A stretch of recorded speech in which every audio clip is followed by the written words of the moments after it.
geometrical applications.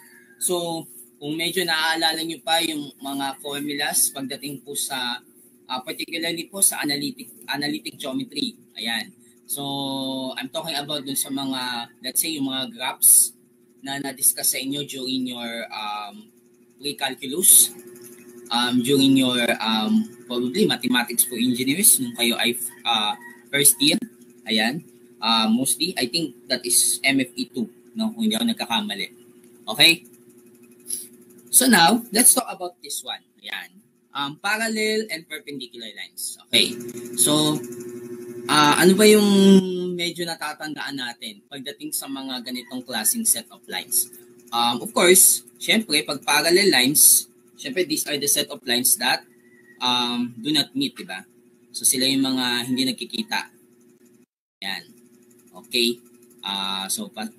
Okay, so ito yung mga parallel lines natin. Let's say we have line 1 and line 2. Ngayon, of course, we also have yung perpendicular lines. So, these are the lines that intersect, okay, at 90 degrees. Okay? So, ibig sabihin, kumbaga, nag-cross itong dalawang lines natin, pero at 90 degrees. No? Ayan. So, yan ang pag sinabi nating perpendicular lines. Ngayon, ano pong masasabi natin tungkol dun sa relationship nung dalawang set of lines natin? So, syempre, pagdating po sa parallel lines, diba, sinasabi dyan na yung slope, diba, yung slope, let's say, nung line 1, ay parehas lang po sa slope nung line 2. So, they have the same slope. Okay? And kung titingnan natin dun sa kanyang general form, diba, yung siya tinatawag na general form of equation, diba, yung, halimbawa, let's say, ax plus by plus c sub 1 is equal to 0. And another one, let's say yung line 2 naman is this. Okay? So, parehas lang po yung kanilang, yung coefficients po ng x and y, pero pagdating dun sa constant part, magkaiba. Okay? So, magkaiba po sila. Ngayon, pagdating dito sa may perpendicular lines, ano po yung medyo naaalala natin? Okay, kapag pinag-multiply natin or minultiply natin yung slope ng dalawang lines na to, so it should be equal to negative 1. Kaya nga dito pumapasok yung concept na negative reciprocal. No? Yung slope ng line 1, let's say, is equal dun sa negative reciprocal ng slope ng line 2. Okay? And usually mapapansin natin yan kapag halimbawa ganito yung format niya. Let's say you have ax plus by plus c sub 1 is equal to 0. Let's say ito yung line 1 mo. Okay? Yan. Tapos yung line 2 mo naman, let's say you have bx minus ay plus c2 is equal to 0. Ayan. Ganyan po yung format ng equation pagdating po sa perpendicular lines kapag naka-general form. No? Yung mga equations. So, ayan. So, bakit natin binrote up, sir, yung tungkol sa parallel and perpendicular lines? Kasi, may kinalaman dito. Okay? So, unang application na ating i-consider under geometrical application ay tungkol po sa mga equation of rectangular curves. So, itong mga equation na to, let's say we have a curve y as a function of x, wherein ang sinasabi niya dito na yung slope ng curve at any given point is equal to the slope of the tangent line at that point. Ibig sabihin, kung halimbawa, meron tayong curve na ganito, let's say parabola, no? Y is equal to f of x, no? And then there's a tangent line here. Yan, may tangent line dito. Siyempre, pag tangent line, diba, it passes at exactly 1 point, no? Yan. As let's say, nagpassing through siya sa x and y. No? So, of course, x and y is a coordinate. So, ibig sabihin, meron pong value yan. So, ito yung ating tangent line. So, ang sinasabi niya lang naman dito na yung, para makuha mo yung slope ng tangent line, is all you have to do is to get the derivative of f of x or the function, okay, nung curve. Yan. So, yun lang naman yung sinasabi niya. Okay? So, again, kung ano man yung slope ng curve by means of derivative nung function, nung curve na yun, will be equal to sa slope ng tangent line at x, y. Okay? So, yun po yung sinasabi niya dyan. Ngayon, another thing around is, okay, so kung meron tayong tangent line na kung saan parang ang dating kasi nun yung parang ang dating nun is parang parallel lines or the same lang yung condition dun sa parallel lines na yung slope ng curve will be equal dun sa slope ng tangent line. Pero pagdating dito sa mga normal line, no? So let's say we have this one. Ito pa rin yung ating curve, let's say. Ayan. So and then of course we have this tangent line. Okay? Siyempre, pag sinabi nating normal line, so ito po yung line that is perpendicular to the tangent line. Okay? Ayan. Okay, ayusin lang natin yung drawing. Ayan. So ito yung ating magiging normal line. Okay? Or perpendicular line dun sa tangent line. And of course, siyempre, meron tong x and y. Diba? Ayan. So, ngayon, ang sinasabi niya lang naman dito, para makuha mo daw yung slope ng normal line, it will be equal to the negative reciprocal of the slope of the tangent line. So, kung sabi kanina, no, kung babalikan natin, ang slope ng tangent line is, kunin mo lang yung derivative ng function ng curve. Okay? O yung derivative ng curve o yung function that represents the curve. Ayan. Pagdating naman dito sa ating normal line, simple lang naman eh. So, it will be negative 1 over the derivative of f of x. Or, since ang f prime of x is also dy over dx, so pwede rin natin siyang gawing ito, negative dx over dy. No? Since yun nga, dahil nga dun sa negative reciprocal nga po ng slope ng tangent line. Okay? So, tandaan na po natin yan pagdating po sa equation ng rectangular curves. No? Now, let's talk about intersecting lines. No? Ayan. Siyempre, pag intersecting line, siyempre, ito yung mga nagkukus ang landas ng mga lines o mga nagkukus. Ayan. Of course, siyempre, we already talk about the perpendicular lines, di ba kanina? Na they intersect at 90 degrees. Pero pag intersecting lines lang, ordinary na intersecting lines, so of course, it can be at any angle, di ba? Than 90 degrees. Ngayon, okay. So we have, let's say, ito, maghanap tayo ng angle dito. Ayan. Let's say we have this theta 1. Okay? Ayan. Tapos of course, we have this line 1 and line 2. Ayan. Okay. Ang tanong ko lang naman, paano ba maghanap ng angle?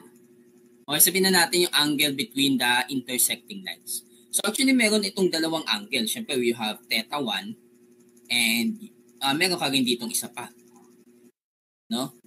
In which, na itong dalawang angle na to, yung theta 1 at saka theta 2, pag pinag-add mo yan, siyempre, it will have 180 degrees, di ba? Okay? Yan. Pero ang tanong ko lang, let's say, kunyari maghahanap tayo ng isa sa mga angle sa kanila, no? So, paano ba natin sila hahanapin? How we are going to find yung angle between intersecting lines? Yan. So, paano po ba? Okay. Okay, let's say ito, medyo baliktarin ko lang siya, no? Gawin ko lang siyang ito, gawin ko lang line 1. Line 2. So, ito gawin ko lang line 1. Okay, ayan. Ngayon, para po makuha yung magiging, let's say, yung theta 1, so, tangent theta 1 will be equal to this one. Okay? Sa pamamagitan din po nung mga slope nung dalawang lines. Slopes nung dalawang lines. So, malalaman natin siya. Of course, para makuha mo yung angle, pag nakuha mo na tong fraction part na to, so kunin mo lang yung arctan, no? Arctan. So, ayun lang naman, para makuha mo yan. Then, kung halimbawa, let's say, kasi usually, pag mga ganitong setup kasi, usually yung isang angle is acute. Diba pag acute, wala pang 90 degrees. Pag yung isa naman is obtuse. Ayan. Yun lang naman yun eh. So, usually, naka-absolute value pa nga to, di ba? Okay? So, Ayun lang naman yung paraan natin para malaman natin yung angle ng intersecting lines. Ngayon, may kaugnayan po siya dito sa ating susunod na application. We have this isogonal trajectories. So sinasabi niya lang dito na if family of curves H is said to be isogonal trajectory or trajectories if H intersects every curve at curves F at a fixed angle. So meron tayong dalawang curve dito na nagkaroon ng intersection. Let's say meron tayo ditong H, diba? Ayan. Tapos meron din tayong another curve, let's say si F. Ayan. So matatawag natin na yung si H ay isogonal trajectory nito ng F kapag, let's say, kinonsider kasi natin yung intersecting lines, no? So let's say ito po yung ito yung tangent line ng H, no? Ayan. Tapos there's another one, intersection naman ng or tangent line naman ng F. Ayan. So dito natin malalaman kung ano yung angle sa pagitan nila by means of their tangent lines. Okay? And of course, para malaman natin yan, let's say ito, si H,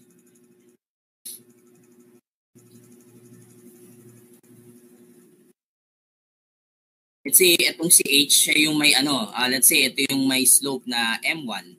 Tapos yung tangent line naman dun sa F, siya naman yung may slope na M2. Okay, ibig sabihin, para malaman natin kung ano yung magiging pinaka-angle na to or itong fixed angle na sinasabi, no? Ayan. So, all you have to do is, of course, tangent theta is equivalent to M1 minus M2 over 1 plus M1, M2. So, ayan. So, malalaman natin kung ano ba yung kanilang angle. And of course, usually kasi pag mga ganitong approach, usually given yung isang curve, tapos given na yung angle o given na yung tangent ng angle, then kailangan mo na lang hanapin kung ano yung isogonal trajectory. So dito, kinakailangan dahil slope ito, syempre kailangan mahanap mo yung derivative ng mga curves. Okay? Or derivative ng function dun sa curve. So let's say yung M1, yan yung derivative po nung family of curves na H.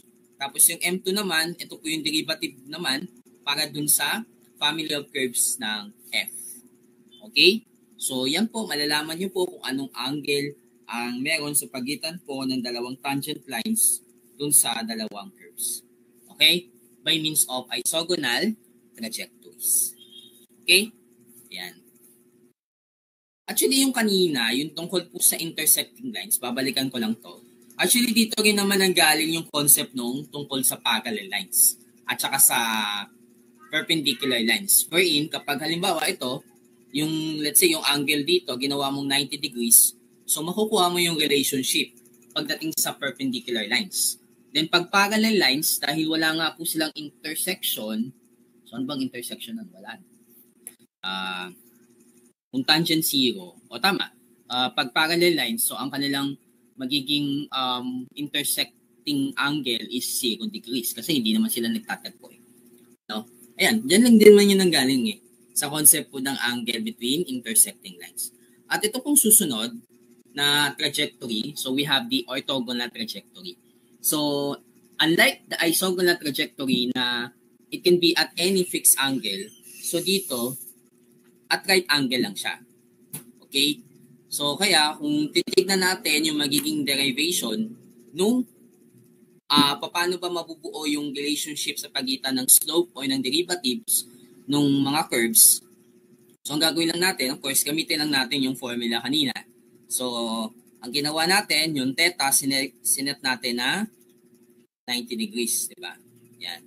Tapos, ang ginawa natin, para mas madali natin makuha kung ano yung kanyang pinaka-value kasi pag tinype mo sa calcu yan, it will become error lang. So, hindi po lalabas. So, ang gagawin natin, para makuha natin yung magiging pinaka-value niyan, or pinaka-ratio, yan. So, kunin natin or consider natin yung concept na sine over cosine. Okay? So, wherein yung sine 90 is 1, yung cosine 90 is 0.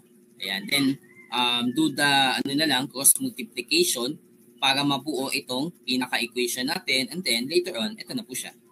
So, ibig sabihin, yung slope, or sabihin na natin yung slopes ng dalawang tangent lines dito sa dalawang curves, yung kanilang product will be equal to negative 1. Ayan. So, sa madaling sabi, para makuha natin yung derivative nung orthogonal trajectory, it will be equal to the negative 1 over the derivative nung given na curve. Ayan. So, pag halimbawa guys, nakuha nyo na yung dy over dxh, hindi lang po dyan nagtatapos yan kasi kailangan, halimbawa, may given na curve na naka-general solution siya. So, syempre, isa-solve mo yun para makuha mo yung derivative nun. Tapos pag nakuha mo na yung magiging derivative para dun sa orthogonal trajectory or sa isogonal trajectory, isa-solve mo ulit yung differential equation na yun. Okay? Para makuha mo naman yung magiging general solution ng isogonal or orthogonal trajectory. So, ganun po yung magiging approach natin dito. So, kailangan makuha natin yung dy over dx ng orthogonal or ng isogonal trajectory. Then, isosolve natin yon as a differential equation para makuha na natin yung pinaka-curve. Okay? Yan. So, for our first problem, so find the equation of the curve passing through the point 1, 0 and having a slope at any point xy equal to x squared minus y over x plus y squared. So, dahil nga yung slope is equivalent to this one, so what we're going to do is this. Okay, so yung x squared minus y over x plus y squared will be equate to dy over dx. Dahil nga ang slope, it is dy over dx. Okay, ngayon, cross multiply. Then, dito, ang ginawa ko po is yung yung sa pamamagitan po ng direct at saka indirect, non-direct integrable. So, wherein ito yung x squared dx at saka yung negative y squared dy. So, madali lang po siyang na-integrate kasi mga direct integrables to. Unlike itong y dx at saka x dy, so since they are, effect ng product rule, di ba? So, that's why we come up with this integration. So, ito na po yung magiging pinaka general solution. Yung x cubed minus y cubed minus 3xy is equal to c. So, okay? So, ito yung magiging pinaka-general solution. Pero, ang kailangan kasi natin mahanap guys is kung ano yung magiging particular solution. So, kapag may given po siyang 1, 0 or may given po siyang point, so, importante na gamitin natin yan. Okay, now, next step is this. Okay. So, ngayon, given yung x and 1 or x na 1 at saka y na 0, so, solve natin yung c mula dun sa nakuha nating general solution. Then, after that, makukuha na natin yung c na 1 and you will get this particular solution which is x cubed minus y cubed minus 3xy is equal to 1. So, kung kanina ba parang naka-overtake siya, so minabuti ko na lang siyang i-multiply by 3. Okay? So, ganun lang naman po pagdating sa mga ganitong klaseng problem. Okay. For our next problem, find the equation of the curve at every point that passes through the origin and which the normal line at any point xy has a slope of 3 over x squared. Okay. So dalawa pala yung hinahanap dito. Tama na. Okay, sige. So bale, hahanapin daw natin yung magiging equation ng curve at every point that passes through the origin. So ngayon, and then at the same time, at which the normal line has a slope of 3 over x squared. So, bali ang gagawin lang naman natin is this. So, dahil nga na yung slope ng normal line is equal dun sa negative reciprocal ng dy over dx or simply negative dx over dy. So, ito na po yung magiging pinaka-differential equation natin. Tapos, equate na natin yan sa 3 over x squared. So, ngayon, by separation of variables, so you will have this one. X squared dx plus 3 dy is equal to 0. And then integrate x cubed over 3 plus 3y is equal to c. And then later on, you will have x cubed plus 9y is equal to c. So, ayan po yung magiging pinaka-equation ng curve. Okay? At which the normal line, okay, as having this slope. Ngayon, meron siyang nabanggit na it passes through the origin. So, kailangan mahanap din natin yung magiging particular solution. So, here, if, let's say, if x is equal to 0 and y is equal to 0, okay, pag sinubstitute natin yung x o yung 0 dito sa x, tapos yung y o yung 0 sa y, so ano ba yung magiging c mo sec? Ang c natin will become 0. Therefore, ang magiging pinaka-particular solution talaga natin is x cubed plus 9y is equal to 0. So, okay? So, ito po yung